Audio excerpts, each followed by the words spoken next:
Hey everyone, this is Josh here at CTD Ecclesia. This is our work through podcast where our desire is to kind of work through some different things that the church has been thinking about and wrestling with for the past few thousand years, whether it be the theological concepts like the Trinity, or maybe it be like a moral question like how does the church respond to like death and what should it be, especially when it's the death of an enemy of the church or an enemy of a nation or whatever it may be. Or how do we understand the human nature's relationship to sin? These things that the East and the West has debated and gone through or has worked through for all this time. But even then, there's still some questions here, or maybe there's some questions that they have talked about then that we have not considered, or there's things that all of us are just missing in the text. And what can we understand from that? And so this entire podcast is dedicated to just kind of working through these conversations. There are no edits. It's just raw cut footage. If there's any edits, it's purely because we were interrupted and we had to go quickly deal with something and then come back to it. So I encourage and thank you guys for joining us and hope you guys enjoyed this podcast series. So we're back thinking through death. While you're eating spaghetti. Well, I mean spaghetti. Because, everyone should be eating spaghetti while they think about death. Of course. There is no greater food to think about death with than spaghetti. All right. So, just to summarize where we were last time. Last time we were kind of, I think, dancing around the question a little bit. We got into some things. We were looking at, what is the acceptable way for a Christian to view the death of someone is regarded more specifically like an enemy. Mm-hmm. I think we kind of looked at it a little bit as like an enemy of the church, enemy of a nation, and an enemy of the person itself. Yeah.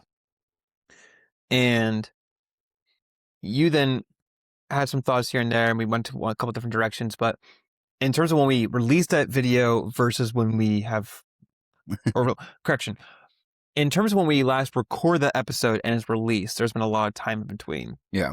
So we kind of came down to simply the heart posture, which was kind of like, I guess, summed up with the idea that I think that you posed was there's a sense where we can be joyful about judgment being done, Mm-hmm. God's justice, but there should, in some sense, be also a grieving that there's a person who has no longer has the opportunity to come to know Christ. And if it was a divine cause of that, meaning God is the one who caused that ending, that it's not in that they didn't get the chance, but in that they have gone their entire life rejecting the opportunities that were given to them. Right. If I summed up your position No, correctly. you did. And so I kind of summed it up a little bit as there's temporal and cosmic, right? And so, excuse me, it's kind of similar to how I actually view the question of can one lose their salvation? Okay. In that I say temporally yes, cosmically no. What I mean by that is, so the Holy Spirit is the inheritance of salvation, right? It's the, upon being saved, I shouldn't say it. Upon being saved, He comes and dwells in you. Okay. That's a better way to phrase it than I was going to. So I think, if we're viewing it from that sort of lens, then the Holy Spirit can leave someone. Okay. Right? So I think of Saul, right? And it says that the Spirit of God left Saul. Right? So the Holy Spirit can leave someone. Mm-hmm. Now, of course, the question would then, and we're not going to rabbit trail there, of, can that happen for somebody who is saved? Right? Or who is a part of the new covenant. Let me put it that way, right? Can you leave the new covenant? I think first off, that's a good question you pose, because a lot of people, when they think about, can you lose your salvation? Some people when they ask the question, it's a very loaded question. It can mean a whole bunch of things. Yes. And for some people, it is the question of, can you sin a certain amount before God says you're out? And then there's the question of, were they truly ever saved? Are they saved? Are they struggling? You get into that conversation. But I like how you point out the question of leaving, which I think is what other people tend to mean by that. But they talk about losing as in, not in the accidental, if I lost it, but in they were in the faith and then they chose to reject Christ no longer. Right. I think of Charles Templeton, who is not as well known as his evangelism partner, Billy Graham. Yeah. So they did a lot of work together. They did a lot of work together, evangelizing, right? Leading people to Christ. Templeton at the beginning was just as big as Graham was, right? They were Batman and Robin, except Robin was actually pretty much at that point Nightwing, Yeah. right? So it was That's a really, good way to put it. Yeah. yeah. And then Templeton ends up leaving the faith, right? And he regretted it later in life, but said he couldn't bring himself to believe in something he just didn't believe in, was ultimately what he said at the end of his life. Now, I would think it hard pressed that if you were devoting your life to such a scale as to be working with Billy Graham as his, the Devontae Smith to his AJ Brown. I'm going to use a football analogy, right?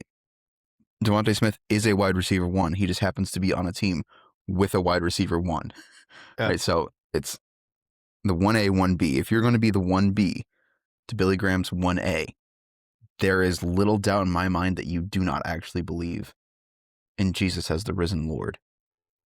Now, I don't know whatever led to his apostasy.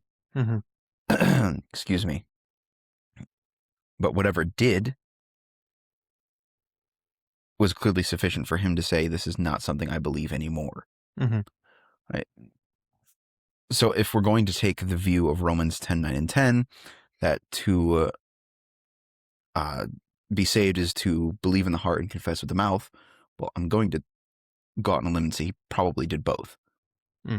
Right? So there is that sense, in that temporal sense, in which he did leave the covenant, right? He lost the faith. He lost salvation in that sense. Okay. Cosmically, I state, no, you can't, because God knows, right? God is omniscient. He knows the future. He knows whether you are going to remain in the new covenant or not. If you leave the new covenant, God knows you are going to do that. So, oh my goodness. I view the celebration of death in a similar way. Temporally, yes, I think it's okay to celebrate death.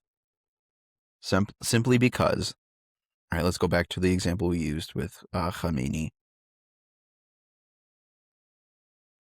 I believe it was 32,000, might have even gone up since then, as more reports come out.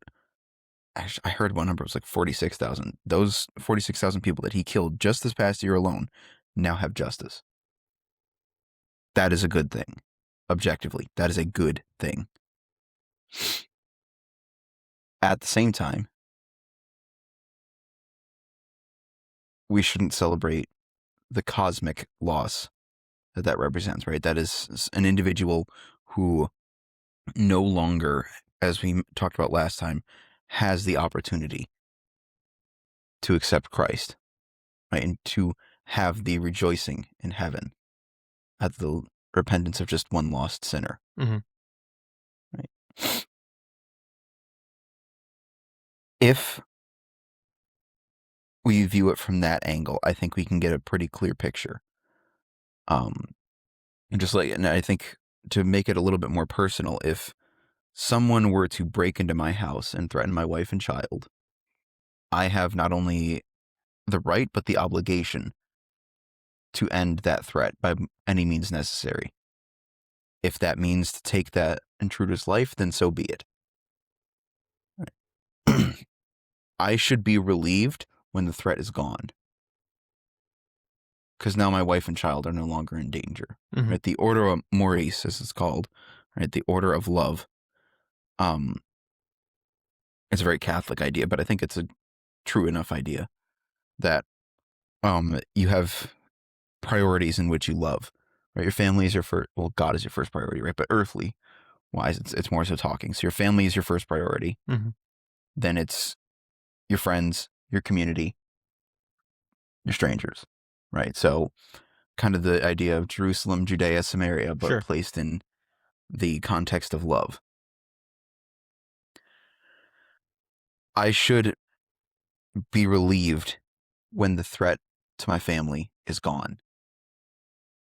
I should be happy in that they are not in danger anymore. That's the temporal sense.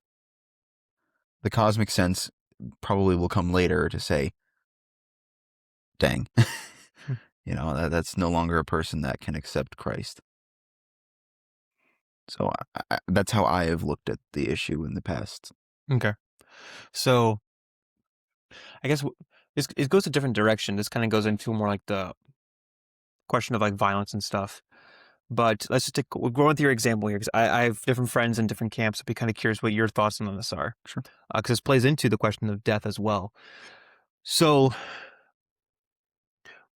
where do you think the line would be drawn between like a self-defense in terms of the like between the self-defense against like a general attack and the persecution and the response that the Christian has? Because you've given like a self-defense response because someone breaks into your house. Yeah. But there's also the idea that, you see like precedent in the New Testament of the apostles accepting like the persecution, and then they're not responding violently. And then what if those things kind of line up the same way, where the break-in is that form of persecution? Is not just like if someone's coming to steal money from you. Yeah. And so you would have like people more like on the nonviolence, and the can't remember the other term for it, but like more like the Anabaptist side. Pacifist. They distinguish the two somehow. I don't remember the exact. I have a friend who goes into this, but there's a reason they distinguish. But that idea, like, okay, they're not. They would see like you would still have a certain kind of response in how you respond to that kind of event. Sure. And sometimes you get a mixture of responses. Sometimes they'll say, well, no, if you have the gun, for instance, you don't have to kill them. You could shoot the hand. You could shoot them here. Then again, it's kind of like, well, that kind of contradicts your point about nonviolence right there. So you're shooting them anyways. That's such a difficult thing to do, especially in the heat of the moment. But. Right. So I guess I'm just kind of curious with that thought, where do you think there is a line between those two? And if so, how would you kind of view it? Knowing it's not necessarily like fully fleshed, just kind of like what your kind of thoughts are on it. Or is there not necessarily a clear line, but we probably could have different responses in different cases. I mean, you're at different responses for cases, but like, with that idea. Well, so I think it's always difficult to place like for every situation, here's the line. Sure. Right? Like, but let's focus for a second on where's the idea between self-defense and acceptance of persecution. Mm-hmm. Right? So looking at it, I think first and foremost, if it's a direct threat against your family, like for example, the robber in the house. Sure. I think that's a pretty clear case of self-defense. Okay. Right. And the reason I think that is the robber is likely not there to persecute you for your faith. And there is a real and existential threat to, the people that the Bible calls you to care for. Mm-hmm. Right. And so if we are examining those factors in that situation, I think that's a clear-cut case of self-defense. Okay. Let's go to the opposite spectrum. Let's say right now, a guy walked in, put a gun to our heads and said, renounce Christ or I'll shoot you right here. Well, I mean, we might try to defend ourselves, but ultimately, if we don't have much of a choice, we don't have much of a choice there. So I guess the question is, would you say that there is a layer of which defense is still warranted in the face of persecution? I would say so. Right? I would say so. So the apostles do have some acceptance of persecution. We are never told that they didn't try to resist. Mm-hmm. Right? I think actually you see the opposite. When Paul is being persecuted in Thessalonica, mm-hmm. he escapes via a hole in the wall. Right? Like, he doesn't just accept the persecution. Right. And the reason he doesn't fight back is because I don't think he could. That's fair. Right? There's no means by which you can fight back. Right? If Muslims were to come into America and attack Christians en masse, right? Like a full-on invasion, I think Christians have not only the right, but the obligation to defend themselves there. Right? Because we're not called to just lie down and take it. Sure. Right? Christ tells his followers, if you do not have a sword, go out, sell your cloak, and buy one. Right now, that can be taken a few different ways, Sure. that verse. But one of the interpretations that people use, and I'm not sure that I agree with it, but one of the interpretations that people use is you can defend yourself, Mhm. right? And I think in other places in Scripture you can see clear Mhm. examples of self-defense. Okay. Right? I mean, David would have been fully right in taking Saul's life in the cave. Sure. Right? Now he didn't, which is honorable of him. I'm not sure I would have done the same.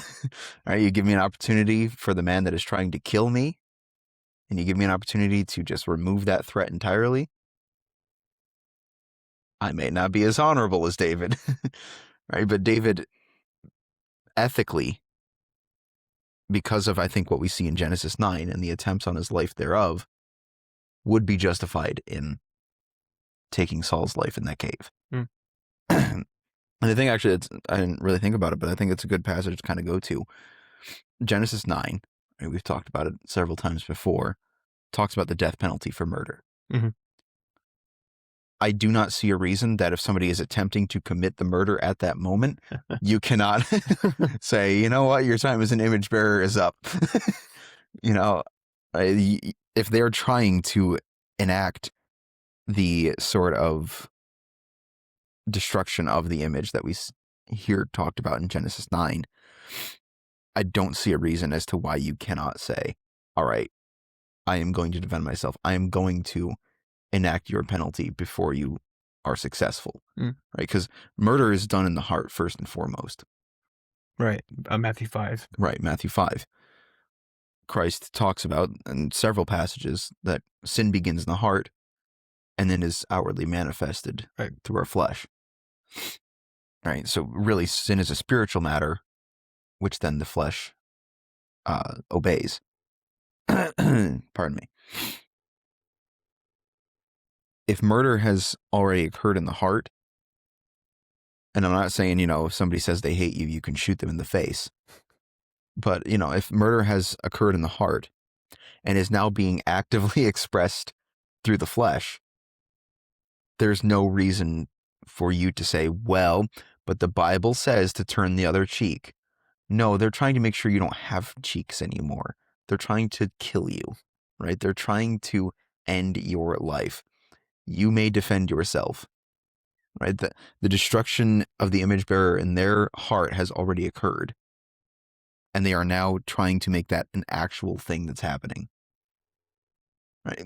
Nowhere in Scripture are we told to just let yourselves be killed. We are told that we will be killed. And if that is God's will, then so be it. But it does not say, and you must allow it to happen. Sure. Right? I think the reason we don't see the apostles fight back is, what are they going to do? It's usually the Romans coming after them or the Jews coming after them, and A massive crowd for it. massive crowds for it, right? Yeah. You're not going to win that fight. No. Got to run like Paul does. Exactly. Okay. So I know this is kind of like a little bit of a derail, but I thought that might be just a good question to kind of flesh out your thoughts on that perspective. So if I could summarize, you're saying there's the cosmic and a temporal, where in the temporal sense, there's a sense where you can have relief over the passing of something wicked that was being done. So oftentimes that is linked to an actual person. However, you're not necessarily saying that that person is lesser in value because of it. Correct. You're just saying that you are relieved of the fact that the threat is gone. Correct. But then from a cosmic perspective, regarding like the value of the person and what the person's fate of salvation and the relationship with the Lord, there is there should be a sense of mourning, because either God has said enough is enough, and He said, you've rejected me too, we're done with all this rejection, or something else that kind of along those lines, however you want to kind of parse out the exactness of how that works. Yeah, I would say more so, right? There's one sin that can't be forgiven. Now, if you want to try and argue that, it's because you've rejected God so many times He says is enough, maybe. I also think God just presents you with the opportunity, and if you don't accept it by the time you die, that's your fault, man. Right? Like, I don't think God is, I mean, not necessarily, far be it from me to speak for God, but from what I understand, I wouldn't say God is like, all right, I gave you 3 chances, 3 strikes. Sure. That was poor phrasing on my part. Yeah, no worries.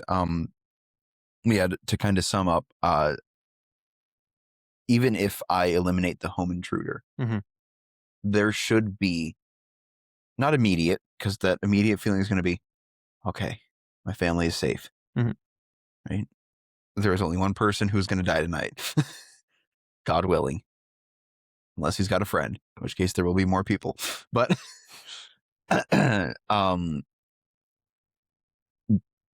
there should be afterwards a grieving for that individual, Okay. right? So there should be something where that like pangs you deep within, where you just go, man, that I feel terrible. Excuse me, I feel terrible that that individual can no longer accept Christ as Savior. Yeah, that thought should make us be one in awe of the time that God has allowed us to have on this Yes. earth, to be grateful for it, and to kind of recognize the value that it has. And it's weird. I was reading a book on this, how really the West is more focused on the value of time, in Yeah. in like how we kind of break it up to like almost like it's a currency. Like you can use time, you can spend Well, time. yeah. And the East doesn't play into that as much, but from the Western perspective, you have that, and so we have this certain value we place onto time, and they're saying that you can tell the value of a culture on a certain topic by based on how many words they have for it. We have a ton of words for time, and so the idea of the And one gift. word for love. Yeah, I know. I think we actually said that in one of our podcasts a little while Maybe. ago during the Chaos Water one.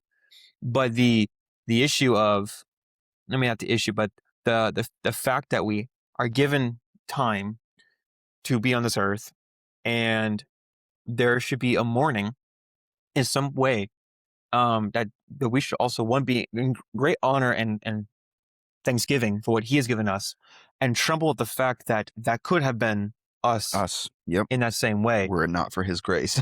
and that we should also be in mourning in some sense for the person, because that is one person who did not come to truly know. Right. Yeah. And Um, if heaven rejoices at one lost sinner, how much do you think it grieves them mm. when a sinner is truly lost? Right. So I I don't know. That's just Well, something that just I a think quick thing to about. that point. So people are going to come back and say, "Well, hold on, can there be any mourning?" It's like, and heaven's like, "Well, when talking about no mourning, all this, they're talking about like the new creation. Right. You still have a sense of where there's mourning and loss still in the heavenly Of realm, course. in the Yeah. spiritual realm." So just to quickly defend your case, I can already hear someone saying, "Well, hold on, doesn't the Bible say this?" Like it says that about the new creation, which we have associated heaven and earth Right. as a combined again with the place you go when you die, awaiting for that place.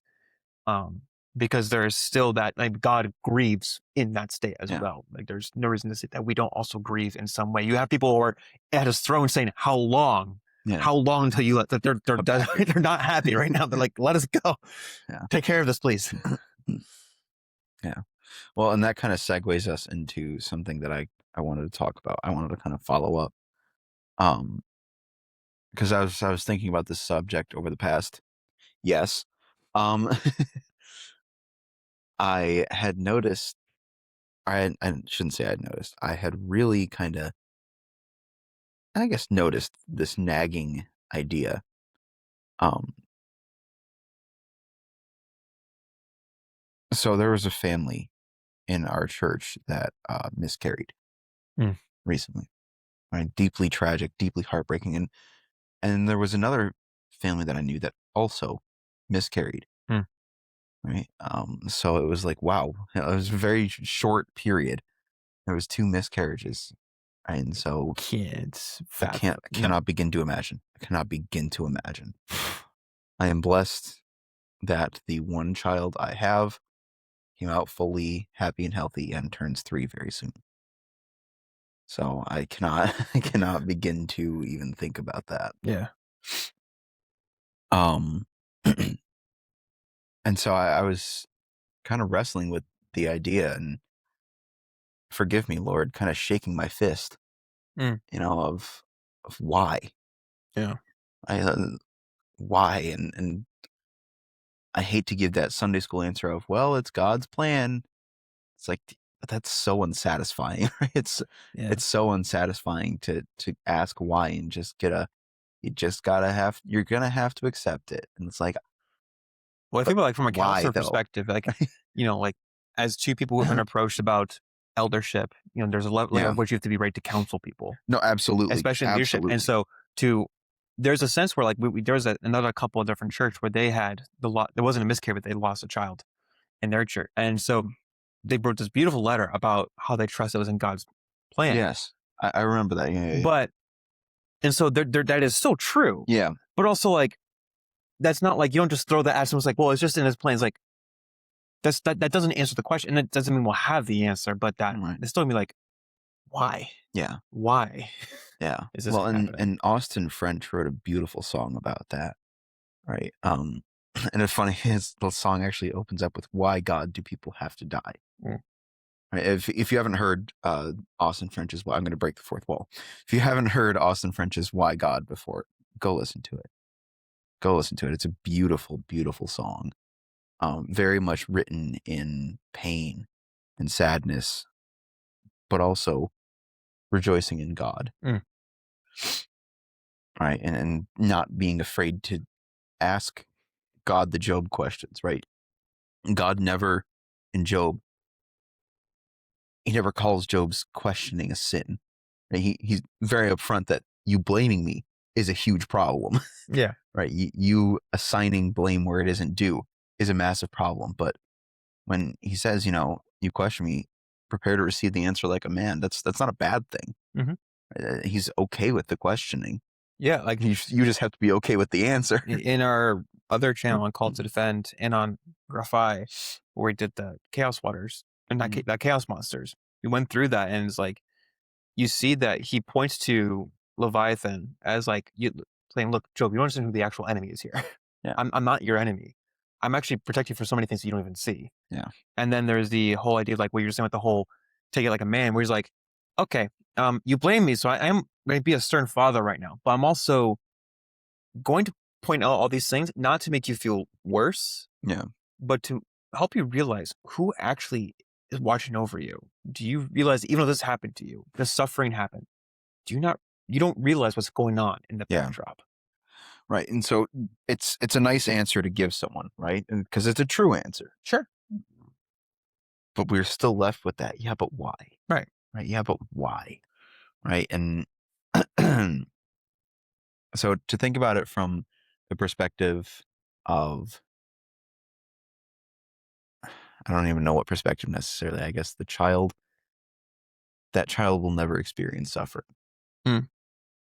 Right. All that child will know is heaven and unity with God. And that is a beautiful thing. That doesn't really answer our question though, right? Yeah. Of why. Of why. Why provide this time to be in the womb Yeah. to then be taken away so quickly? Right. Or And it almost kind of, to me, is reminiscent of David when Bathsheba bears the first son, Mhm. and then the baby dies a week later, Yeah. right? For the sins of David. Right. And that's a tough question that I've been asked of, like, why does the baby die? And it's like, okay, fair question.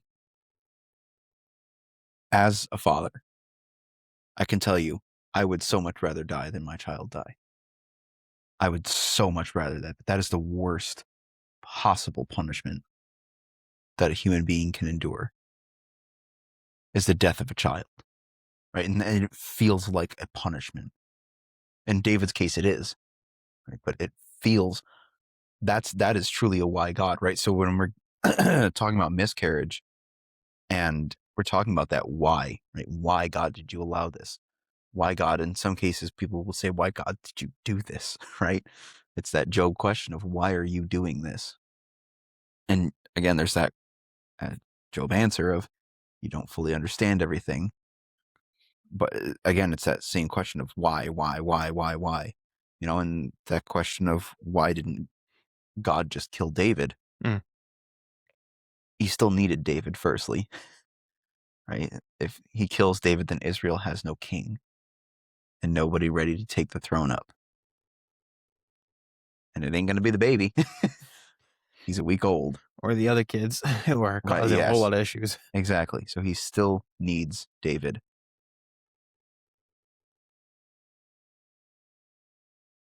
But there's still that debt that's owed.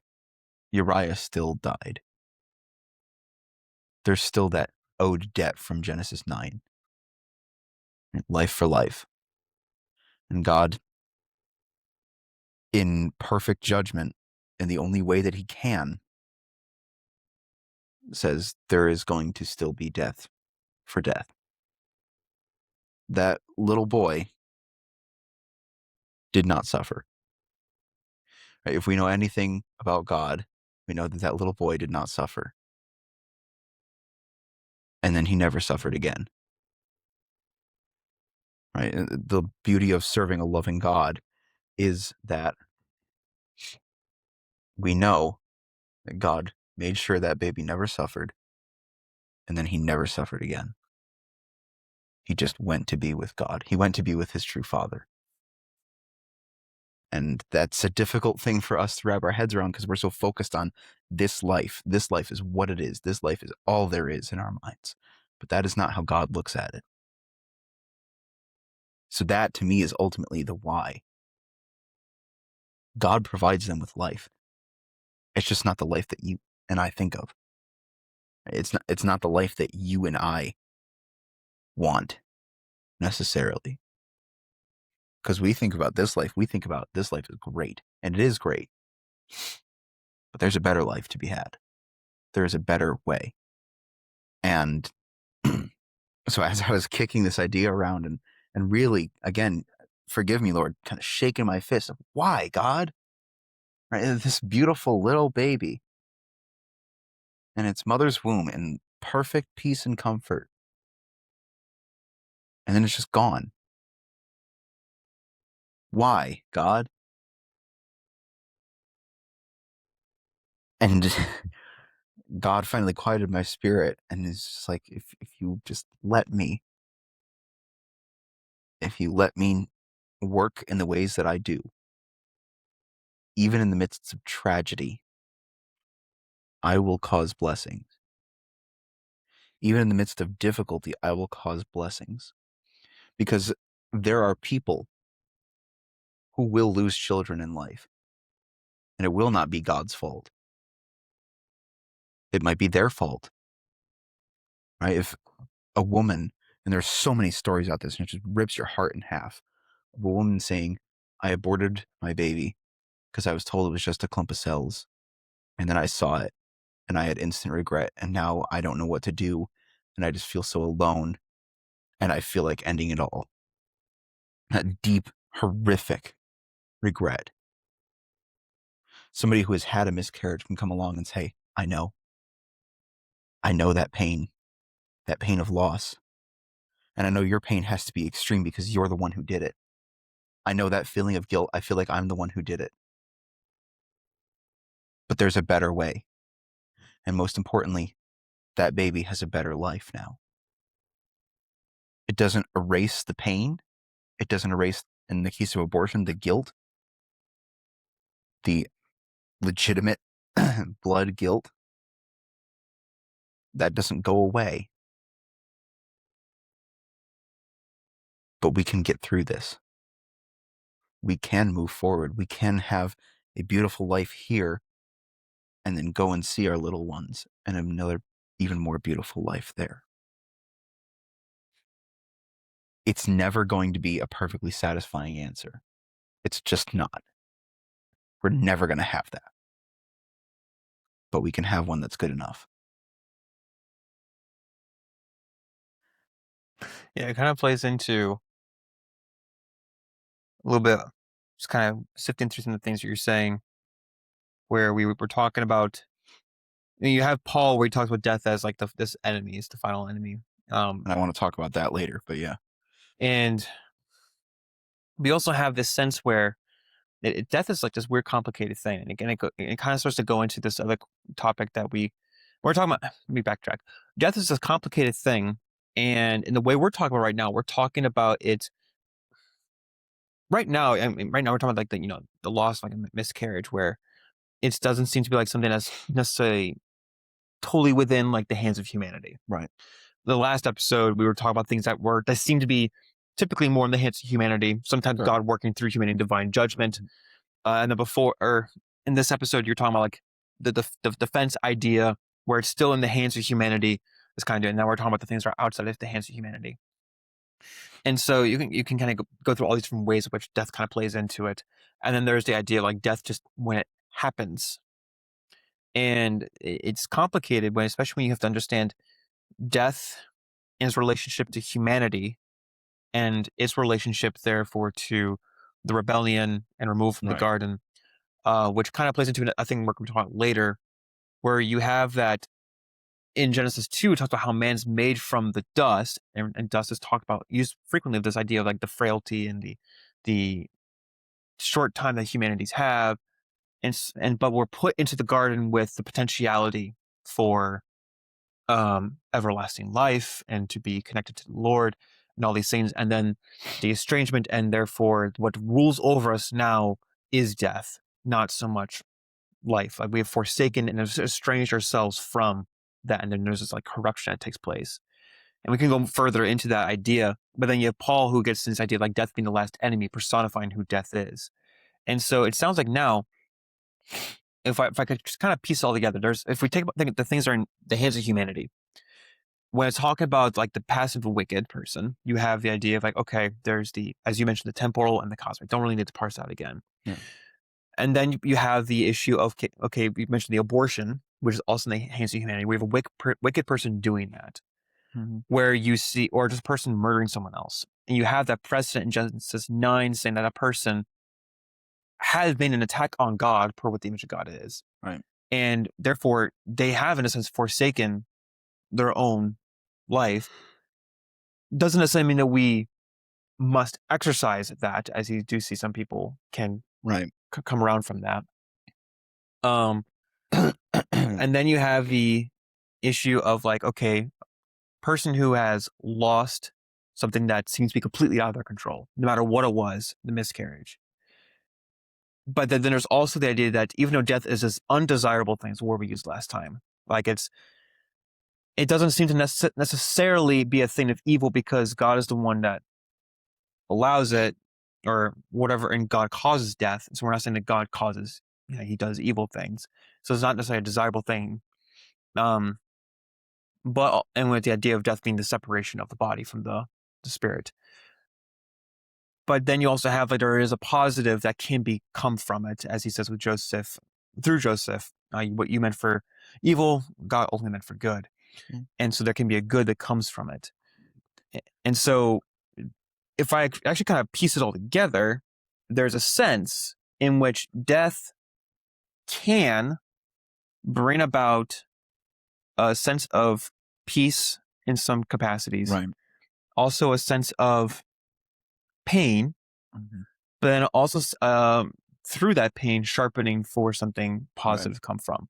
Then you also have death that can be used as judgment and as wickedness. Yeah. And depending on who is wielding, I guess, the power of death in some weird sense. And be careful, I guess, with that terminology still, because I don't know if I love that. But I guess I can't think of a better phrase right now. The intention behind it and the reason for it, there is something that does come from it. Yeah. And there could be a positive case even through that painful case. If I could think of, I think it's James. No, it was James and then Paul, I think. Both talk about testing being the thing that reveals who you truly are. But then I think it's Paul who specifically says, maybe it was James, I can't remember at the moment, who says that, okay, the Lord does not test you beyond your ability, and he provides a way for 10. you to respond. Yes. 1 Corinthians 10. Which means that in those testing moments, if you fail the test, it is not that you couldn't have passed the test, but that you didn't pass the test.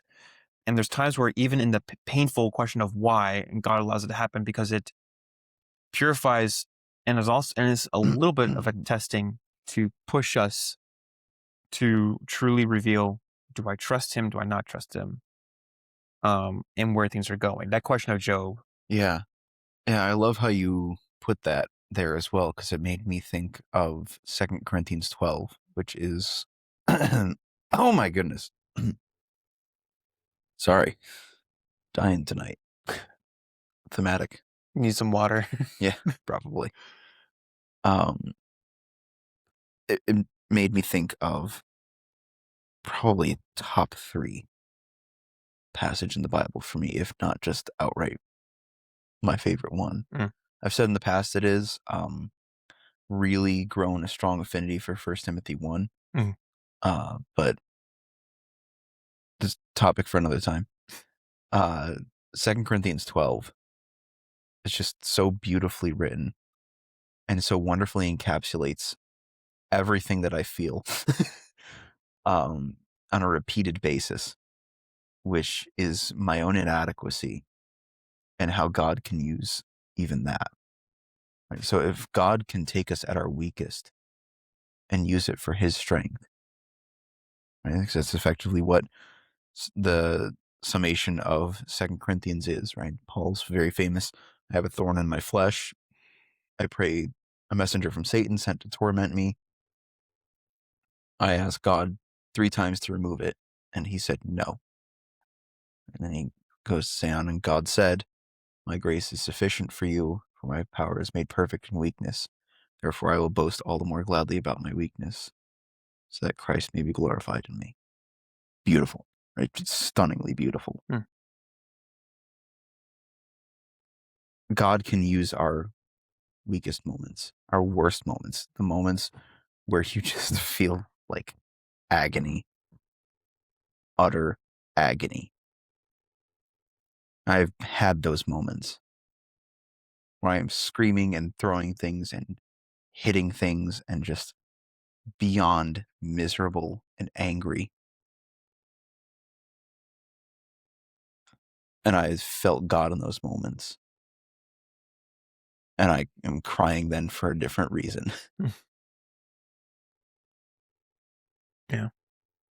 God will use those horrifically awful moments and somehow, some way work it for good, to where you're looking back.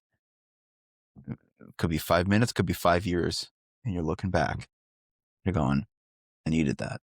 Which is interesting kind of thing about, you're about to just start 2 Corinthians, go back to 1 Corinthians again. If he's allowing you to go through this testing, which sometimes is still kind of like why, like there's still those why moments, but it says that he doesn't let you go beyond what you can't endure, which means he knows whether or not you can endure the very thing that you're struggling through. Yeah. Which is just, now that's another weird piece to the puzzle. Yeah.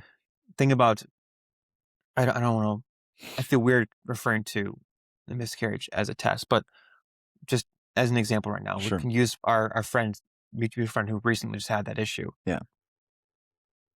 Even seeing them in pain, you can see how strongly they're enduring. Yes. And how they have not taken a step back at all. How firmly planted they are in that, in who their God is, because they know that as much this sucks, that one, that God is good, God is just, and that their child, as we do not hold to Augustinian, Yeah. inherited guilt, Yes. that the child is with the Lord, Mhm. as David kind of puts in his, I believe it's in his Psalms, and Yes. and that if the Lord blesses him with a child again, because remember, from a biblical perspective, we've really naturalized children. Oh yeah. From a yeah. biblical perspective, actually just from an ancient Near Eastern perspective, to have a child is a gift from the gods. Right. And especially for the Israeli case. And for them, it kind of varies depending on like how they view image of God, because some of them like, sure. But especially for the Israelites and definitely the early Christians, the idea that God is giving you, that you have a child, means that God has gifted you with said child. One of the interesting things about Eve is really interesting, is that in her first posture, regarding her children, she talks about how she like contributed in some capacity within the Hebrew grammar to bring about these children. When it comes to Seth, it's exclusively God's the one who provides that. And there's a lot of different thoughts on what that means for Eve. Some being more like, it seems to be like there's some of that tension that she still has because of the fruit and like towards God. And like, Right. she actually felt that in some sense that God was holding out on her. And so she's like, oh, look at me, I'm doing it. He's like, hold on, I provide you this. And look what happens when you take your focus. I mean, your children even start to go a different direction. Mm-hmm. Not saying that she's the fault of her children's actions. Right. But that could still have an influence in her children's actions, your posture and how you're raising them towards God. Mm-hmm. But the idea that there's an endurance, that he knows that you can endure it, you can handle it, especially if you've turned to him for that strength in life. It's just interesting because that can apply to different kinds of tests, but right now we're kind of talking about the idea of death. And then there's even that case where you might have that. Let's just go and do a different example. Let's say you have the robber break in. You've got him down. You may have a weapon. He's not in a position anymore to do anything. And the choice will then be, do you keep him there until authorities arrive, or do you just take him out because you don't want to mess with any risks? And there's a test there too of like, do I trust that God will provide the authorities in time to take him away and that maybe something can happen here? Or do I take him out? And how do you and kind of wrestle through that? And those are just a bunch of testing moments that death does play into. Yeah, and even then, right, the test that you're answering there, like you said, do I trust that God is going to send the authorities, or is, as dark as it may be, is God telling me just do it now because there's going to be more danger later? Is this God's divine judgment working through you in this case? Right. Which I really hope I never have that. I know. I would, because then you have the question of like, when is it murder? Because if they're just there and they're not in a position, like there's a sense where that is murder, right? Because they're not in a position. It's not. They're basically like kind of frozen in place. Exactly. But then if they go for a gun, you have to take them out, right? So it's a kind of have to play with the circumstances exactly. to see what's going on. Is he in a position of where he can get strength back? No. Okay, then you probably don't be the one to do it. If he's hog tied on the floor, I don't think you have to. No. If he's like starts coming after you, and you're not active like trying to protect yourself. Right. Yeah. It's kind of like I think it's Exodus, and I'm hesitant sometimes to use the Old Testament for some different like today national things. I know people have different thoughts about Christian nationalism and things like that. I'm hesitant just because there's also the cultural difference, and we have to submit to the government that we are under. Mm-hmm. So at the very least, I'm gonna be aware of that. And people have their different thoughts on that too, and I will argue them on that later. But there was the cases discussed where there's I can't remember the exact phrasing, but someone breaks in, you killed them, and in your defense, you killed them in the nighttime. Yeah. It was kind of like, it was not necessarily your intention to take them out. Your desire was not to take their life. You're not held accountable for that. Mm-hmm. But it was done in the day life, meaning that it was your intention that they're dead. Yeah. And there's that, again, the heart posture, going back to our very first discussion of how are we responding to the different events that are there, like, which plays into the test. Where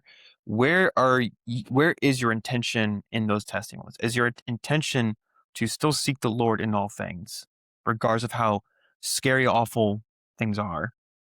Or is your intention to just take matters into your own hand and trust your own senses?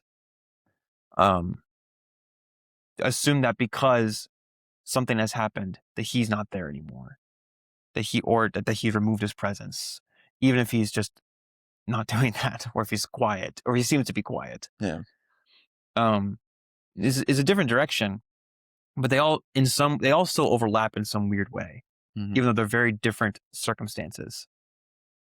And it's just a weird complication of what death kind of is. Yeah. And how its appearance, comes out and what it does. It's just interesting. Yeah. Thank you, everyone, for joining us for CTD Ecclesia's Work Through podcast series. If you enjoyed it, I ask that you please like, subscribe, hit hit the notification bell, leave a comment, let us know what you would like us to work through next. And I encourage you guys to join us in these conversations. Join us in the Discord so we can have other conversations there too. And we would love to know, like, what are your thoughts on some of these issues? What do you think about these different perspectives, biblically and historically? What can we be talking about next in our entire series, just so we can wrestle through these things? Again, whether it be theology, apologetics, polemics, whatever it may be, or church history, just things that we can work through and wrestle with together. Thank you guys so much for tuning in. We look forward to seeing you guys in the next video.